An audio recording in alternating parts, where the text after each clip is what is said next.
Hi everyone, it's Coach Leah Dunlap, the Oracle on Purpose, and I'm back for Wild Wisdom Wednesday. It is a bright and shiny Wednesday here in Portland, Oregon. Sunshine is welcome since I did just come back recently from Thailand to the rainy Northwest. So I'm really excited to have some sunshine going on. I am going to post our book for today, show our book for today. Sorry for the big sticker. This is the 10th Insight, Holding the Vision, from James Redfield, and he was the author of The Celestine Prophecy. So, Wild Wisdom Wednesday, what is it? What are we doing? Well, let's say we take advantage of the books from my shelf. Grab a book, open it up, and read whatever pops up on the page. The cool thing about this particular Wednesday is that I'm really excited because while I was away working and playing and enjoying the sunshine in Thailand, one of my assistants actually cleaned my office. And as she cleaned my office, she uncovered all of these old books that I have stashed away in different places in boxes and things like that. So it was really great to kind of come and peruse my bookshelf this morning and figure out what book I was going to read, because some of them have been buried for a little while. So today's book, The 10th Insight, is from James Redfield, who was the original best-selling author of The Celestine Prophecy. Both of these books came out many moons ago. I purchased these books probably in, let's see, so it's 20-some years ago. So, like 95, 93, 98, somewhere around that time. And had really been in love with the philosophy part of these books. Now, of course, the books are set as fiction and based on some theories and some philosophies that I really found I was aligned with. And in the books, he's projecting out and forward, probably pretty much to our time now. So it's really interesting to take a look at these now. Hi, for those of you guys that are popping in. Say hi, make sure you post a heart or a smiley face or say hello in the comments, and feel free to ask questions as we go on. So what we're going to do is open the page, pick a page here, and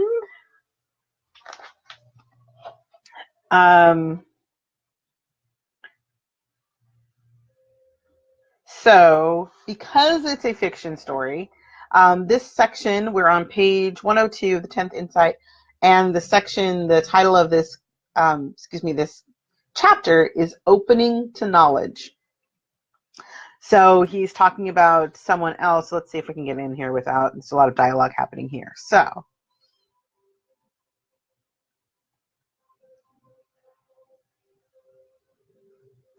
I guess, you know what, I'm going to give you a little bit of heads up about the story. So in the Celestine Prophecy and in the 10th Insight, it's a adventure story about looking for some lost knowledge. And so the main character is meeting up with different people. There's a lot of synchronicity happening. And as he's going through the process of looking for this knowledge, he starts to recognize that the people that he's connecting with are also imparting really intense wisdom and knowledge and opening his mind in new ways. So what I found here is this section, again, on 102, page 102, opening to the knowledge. Curtis was already up when I climbed out of my tent. The morning was clear, but a ground fog covered the forest floor. Instantly, I knew he was angry. I can't stop thinking about what they're doing, he said, and they aren't going to give up. He took a breath. By now, they figured out what a mess they made on the hill. They'll spend some time recalibrating, but not for long, and then they'll try again. I can stop them, but we have to find out where they are. Curtis, violence just makes it worse. Didn't you understand the information coming from Dr. Williams? We have to discover how to use the vision. No, he shouted with deep emotion. I've tried that before. I looked at him. When? His expression changed to confusion. I don't know. Well, I stressed, I think I do. He waved me off with his hand. I don't want to hear it. This is too crazy. Everything that's happening is my fault. If I hadn't worked on this technology, they might not be doing this. I'm going to handle it my way. He walked over and began packing. I hesitated, then started taking down my own tent, trying to think. After a moment, I said, I've already sent for some help. A woman I met, Maya, thinks she can persuade the sheriff's department to investigate this. I want you to promise me you'll give me some time. He was kneeling beside his backpack, checking a bulging side pocket. I can't do that. I may have to act when I can. You have explosives in your backpack? He walked toward me. I told you before, I'm not going to hurt anyone. I want some time, I repeated. If I can reach Will again, I think I can find out about this world vision.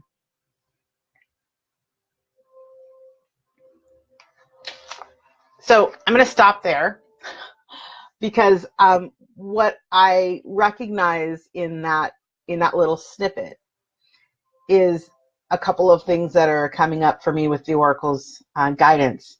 And that is that, in times of crisis, when we've made a mistake, and in this particular section, as I remember it, the person that he's talking to has had an impact on a machinery, a creation that is destroying this part of the forest that they're trying to move through.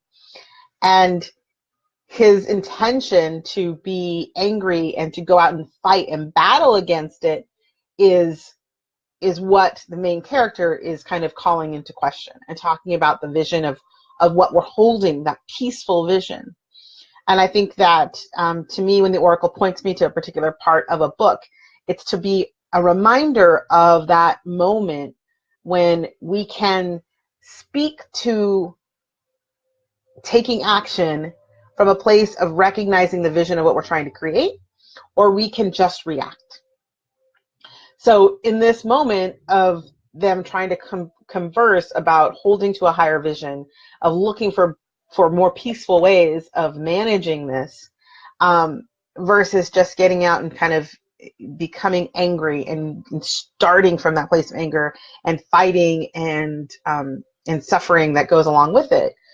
The main character is kind of asking for a pause, asking for a recognition, hey Adrian, of how we can, even when things seem a mess, right? And even when they think like they're just coming apart at the seams, if you will, that holding the vision and having the confidence, the faith, if you will, to move through the situation knowing that the vision of where you're going and holding that vision of where you're going is part of the solution.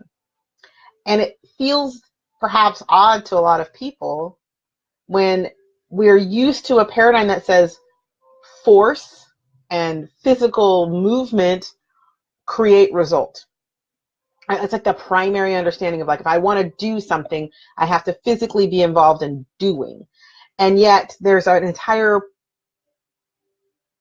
power structure, and I hesitate for the word power, but there's an entire energetic structure of how things are created and how things move in the world that have nothing to do with physical nature, but are in that space, that mental space of creation. And that holding a vision of something can often be, I would say, even more powerful when we do it together.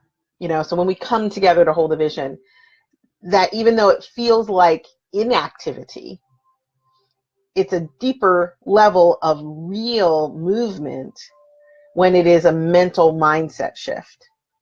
And I'm just, reminded, of course, today that there are a lot of students who are walking out of school to demonstrate their power, their voice, and to work together for a vision of what they expect to see in this world that they're creating and moving into. And even though I'm not physically there with any of them, in the moment that I recognize the value of what they're doing, I add my energetic shift to that movement.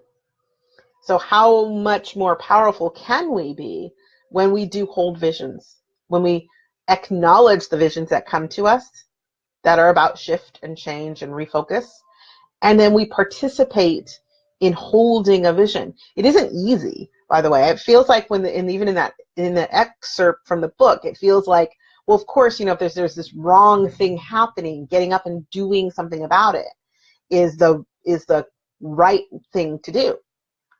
And yet, in that moment, what he's just calling him to do is pause to make sure that the activity that they're creating, right, the motions they're taking are in alignment with the vision that they're trying to create, and that they hold the vision as well. So I wonder, for many of you, if you're watching this as a replay, and for those of you that I've seen popping in and out, where are you right now in your life holding a vision for what you do want, right? What you do want to see change, how you want the world to be, how perhaps you want your life or your business to be, and how are you fighting against it, and how are you holding it in mind? What is your mindset about it? Because there's some things about mindset I think that can be tricky for people, and that is that the idea of just holding something as an idea, a concept, right, versus holding a vision. So how do you know you're doing one or the other? I think that when we have an idea, it's that sense of popping up. Like, so if you imagine a wavelength being flat, or kind of a motion of wave and thoughts and ideas kind of flowing through, then there's that pop, that kind of splash up of an idea that rises to the surface. And holding the vision of that, hey Amanda, holding the vision of that really takes the idea, right, that little spark of idea, from a transitory thing to a solid focus. So creating space to practice vision work. So whether that's meditation, whether that's journaling, whether that's working with a coach or an advisor or a group mastermind, to really create a consistency of vision work. So it's not so much about, wow, that's a great idea. In fact, hey Daniel, think about this. How many of you have seen like those late night TV commercials? And you're like, man, that was my idea. Why did that person make $1 million on the orange peel slicer or whatever it was? And it's like, I had that idea when I was sitting in the bathtub, or when I was out for a hike, or, when I was reading that book that day. And yet you didn't act on it. You didn't hold that vision, and you didn't move. Oh man, so much. Yeah. And you didn't move towards it, because that's the piece. That's the piece for me with what I do with my clients that I feel like makes the biggest difference is that we can ask ourselves, is this idea that popped up aligned with who I am and what I'm trying to do with my vision of my life and my business and my world? Because the ideas are going to consistently pop up, and people will snatch and hold on to them when they're aligned.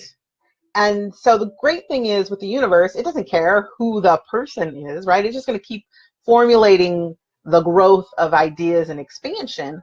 And we as individuals, like I say, life doesn't happen to us, it happens through us. So we as individuals are the ones who get to grab hold of an idea and then bring it to life. And part of that is holding on. So part of what we see in just this little excerpt from the 10th Insight is the idea of the vision, holding the vision, and holding a vision in the midst of chaos. Because that's the other piece of that little snippet was, things are going crazy. It looks like the quote unquote world is ending, and from their perspective in the story. And the main character is saying, well, let's just take a second. Let's go back to the vision. Remember what we were trying to do. Remember why we're trying to do it. And it's a challenge to give yourself space when it feels like some people might call it like the monkey brain wants to just jump in and do something about it, or actually more like the lizard brain, right? That kind of primal brain wants to go to war, to fight, to flee. And in between the fighting and the fleeing is the being.